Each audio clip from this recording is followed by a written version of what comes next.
Hi all, mutton marag recipe చాలా టేస్టీగా ఉంటుంది. Let's start. బాండీలో హాఫ్ ఆయిల్ అండ్ హాఫ్ నెయ్యి తీసుకున్నాను. ఒకవేళ మీకు కంప్లీట్గా నెయ్యితో చేసుకోవాలనుకుంటే 1 కప్ ఫుల్ నెయ్యి వేసుకోండి. 1 కప్ ఆనియన్స్ వేయాలి. ఆనియన్స్ మంచిగా గోల్డెన్ బ్రౌన్ వచ్చేలాగా వేయించుకోవాలి. ఇట్లా ఆనియన్స్ గోల్డెన్ బ్రౌన్ వచ్చిన తర్వాత మసాలా దినుసులు యాడ్ చేసుకోవాలి. మిరియాలు, యాలకులు, లవంగాలు, దాల్చిన చెక్క, ఒక అనాస పువ్వు. మసాలా మంచిగా వేగిన తర్వాత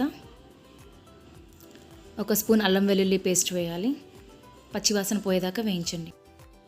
నెక్స్ట్ మటన్ యాడ్ చేయాలి. ఇట్లా బోన్తో ఉంటేనే మరగ్ చాలా టేస్టీగా ఉంటుంది. నెక్స్ట్ సాల్ట్, కొంచెం మిరియాల పొడి. ఇది అంతా ఆయిల్లో బాగా ఫ్రై చేయండి. ఆయిల్లో ఫ్రై అయిన తర్వాత 2 గ్లాసెస్ ఆఫ్ వాటర్ తీసుకోవాలి.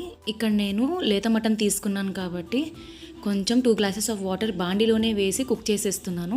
ఒకవేళ మీరు తీసుకునే మటన్ కొంచెం ముదురుగా అనిపిస్తే కుక్కర్లో 1 గ్లాస్ ఆఫ్ వాటర్ వేసి కుక్ చేయండి. ఈ మటన్ బాగా కుక్ అయ్యేలోపు మనం మరకి కావాల్సిన క్రీమీ టెక్స్చర్ కోసం ఒక పేస్ట్ రెడీ చేసుకుందాం. ఒక 10 జీడిపప్పు, ఒక 10 బాదం పప్పు ముందు రోజు నైటే నానబెట్టుకుని పైన లేయర్ తీసేయాలి. 1 కప్పు ఫుల్ ఆఫ్ పాలం మీగడతో తీసుకోవాలి. ఈ మూడింటిని మెత్తగా పేస్ట్ చేసుకోవాలి.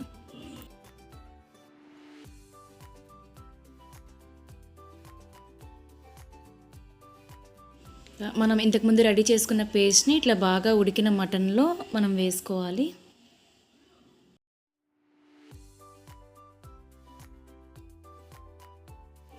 మనం వేసుకున్న పేస్ట్ పచ్చివాసన పోయిన తర్వాత 2 పచ్చిమిర్చి, కొంచెం పుదీనా, కొంచెం కొత్తిమీర వేసుకుని బాగా కలుపుకోవాలి. గరం మసాలా యాడ్ చేసుకోవాలి.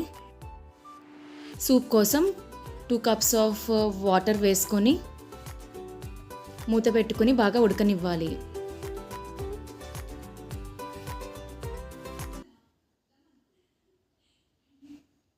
అంతే, ఎంతో టేస్టీగా ఉండే మటన్ మరగ్ రెసిపీ రెడీ అయిపోయింది. ఈ రెసిపీని మీరు బ్రౌన్ ఆనియన్స్ వేసుకుని సర్వ్ చేసుకుంటే చాలా బాగుంటుంది. Thank you.